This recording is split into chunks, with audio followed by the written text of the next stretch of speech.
VBR पाठशाला के छात्र छात्राओं को शुभोदय।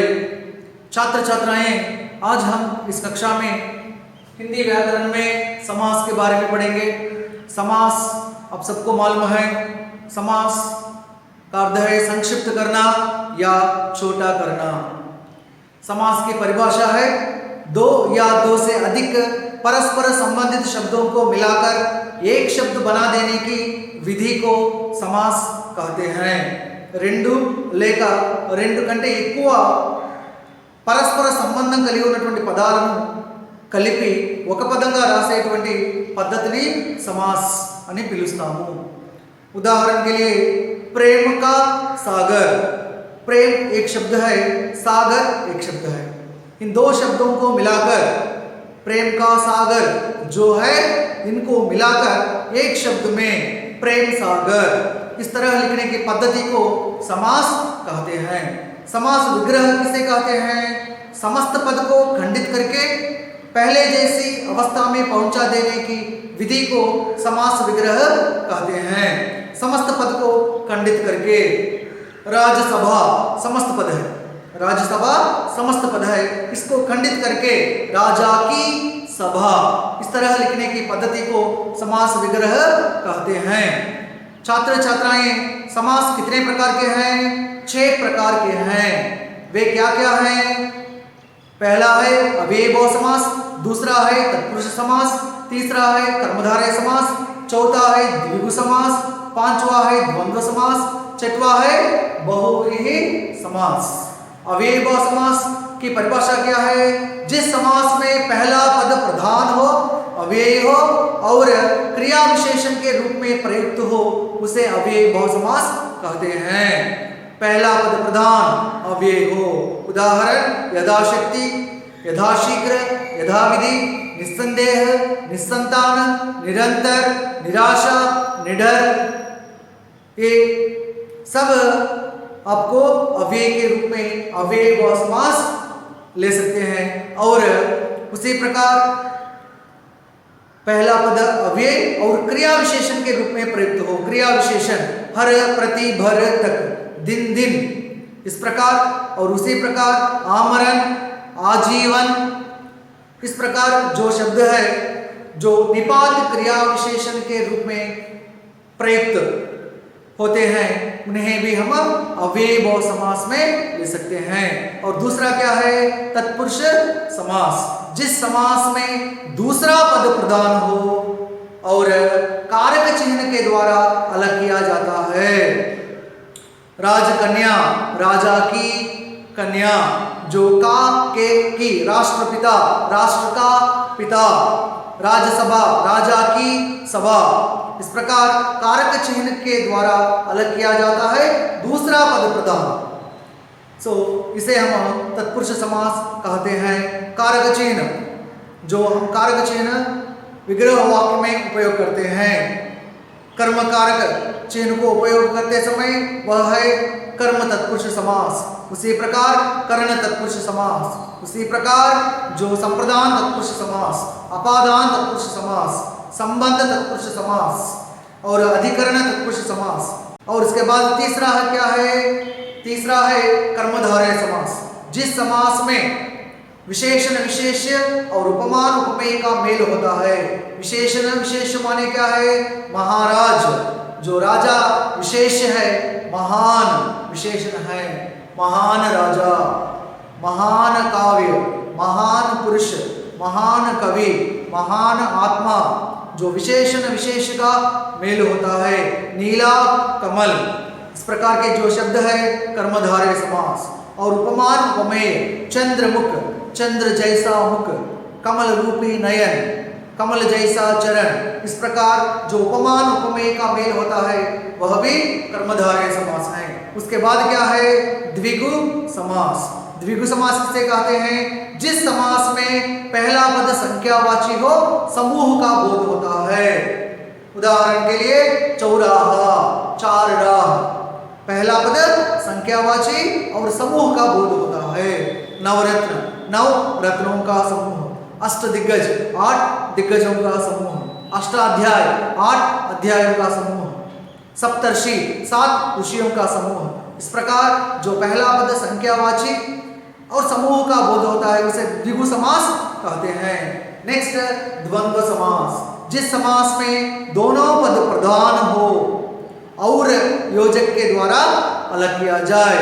माता पिता, माता और पिता, भाई बहन, भाई और बहन, पति पत्नी, पति और पत्नी, 4 5, 4 या 5, इस प्रकार जो विकल्प में या भी उपयोग करते हैं वह है द्वंद्व समास। क्या है? छठवां है बहुव्रीहि समास, जिस समास में दोनों पद प्रधान ना हो, समस्त पद किसी और ही अर्थ को प्रकट करते हो उसे बहुव्रीहि समास कहते हैं। మరి ఏ సమాసంలో అయితే दोनों पद प्रधान ना हो, ఏ పద ప్రధాన కాకుండా విశేష అర్థం నికల్తా है, ఒక ప్రత్యేకమైనటువంటి అర్థాన్ని ఇస్తూ ఉంటుంది, ఆ సమాసం మనము बहुव्रीहि समास అని పిలుస్తాము। जिस समास में दोनों पद प्रधान ना हो, दोनों पद प्रधान ना हो, మరి पहला पद दूसरा पद అని అంటూ ఉన్నాం। पहला पद प्रधान अव्ययभाव समास అన్నాము, दूसरा पद प्रधान तत्पुरुष समास అన్నాము, दोनों पद प्रधान అన్నాము ద్వంద్వ समास, पहला पद సంఖ్యావాచి అన్నాము ద్విగు समास। మరి ఇక్కడ बहुव्रीहि समासలో दोनों पद प्रधान ना हो, మరి ఎటువంటి పద? పూర్వ పద కావచ్చు, ఉత్తర పద కావచ్చు, पहला पद కావచ్చు, दूसरा पद కావచ్చు, ఏది కూడా ప్రధాన నా హో, ఏది కూడా ప్రధానం కాకుండా సమస్త పద, ఆ ఇచ్చినటువంటి పద సమస్త పద ఏదైతే ఉందో అది किसी और ही अर्थ को प्रकट करते हो, ఒక విశేషమైన అర్థాన్ని మనకు ఇస్తుంది, దాన్నే మనము बहुव्रीहि समास कहते हैं। उदाहरण के लिए देखिए, गजानन, नीलकंठ, गिरिधर, चक्रधर, चंद्रशेखर और लंबोदर, चतुर्भुज, दशानन, मुरलीधर, निशाचर, पंकज, पंचानन, इस प्रकार उदाहरण हम ले सकते हैं। ध्यान से देखिए छात्र छात्राएं, गजानन क्या है? गजानन जिसका आनन गज हो, जिसका आनन गज हो। గజము అంటే ఏంటి? ఏనుగు। ఆనన్ అంటే ఏంటి? ఆనన్ అనే ముఖ, మరి ఏనుగు తల లాంటి తలను కలిగినటువంటి వారు ఎవరు? గణేష్। कौन है? गणेश। इस प्रकार दोनों पद प्रधान ना होकर అందులో గజానన అనేటువంటి సమస్త పదలో ఏ పద ప్రధాన కాకుండా ఒక విశేషమైనటువంటి అర్థం ఏంటి? గణేష్। ఈ విధంగా వచ్చేటువంటి పదాన్ని మనము बहुव्रीहि समास అని పిలుస్తాము। नीलकंठ, नीलकंठ में देखिए जिसका कंठ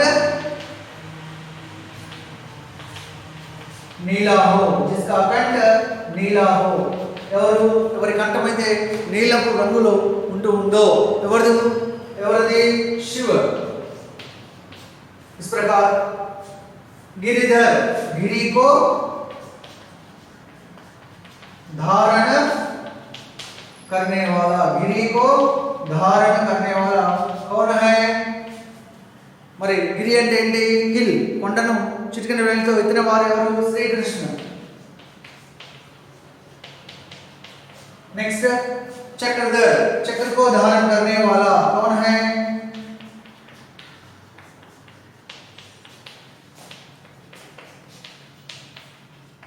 कौन है? श्री कृष्ण।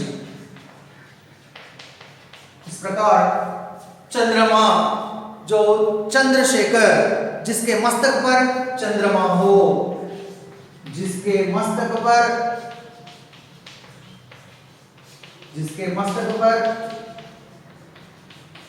చంద్రమా హో, మరి ఎవరి తలపైన చంద్రుడు అనేటువంటిది నెలకొని ఉంటుంది? శివ।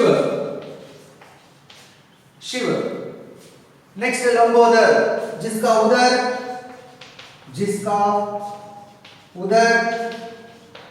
लंबा हो, जिसका उदर लंबा हो, कौन है? ఎవరి పొట్ట లావుగా ఉంటుందో ఎవరిది? గణేష్। कौन है? गणेश। और चतुर्भुज, जिसकी भुजाएं 4 हो, जिसकी भुजाएं 4 हो, कौन है? विष्णु। विष्णु। उसी प्रकार मुरलीधर, मुरली को धारण करने वाला श्री कृष्ण, मुरली को धारण करने वाला कौन है? श्री कृष्ण। और उसी प्रकार निशाचर, निशाचर माने क्या है? निशा में विचरण करने वाला, निशा में विचरण करने वाला कौन है? राक्षस। निशा अंटेंटी रात्रि, निशा माने क्या है? रात। निशा में विचरण करने वाला कौन है? राक्षस। और पंकज, कीचड़ में जन्म लेने वाला क्या है? कीचड़ में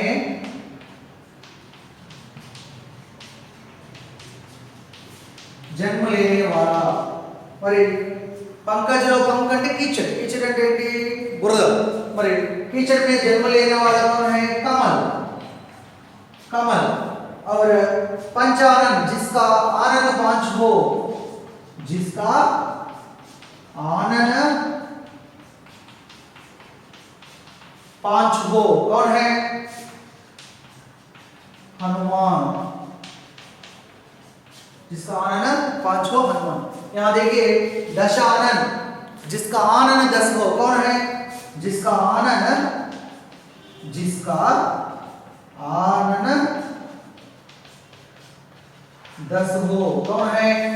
ఎవరికి 10 తలలు ఉన్నాయి అంటే रावण। कौन है? रावण। इस प्रकार जिस समास में दोनों पद प्रधान ना होकर एक विशेष अर्थ निकलता है वह है बहुव्रीहि समास। उदाहरण के रूप में आपको मालूम हो गया है, छात्र छात्राएं एक बार अपनी पुस्तक में बहुव्रीहि समास की परिभाषा और उदाहरण लिख लीजिए।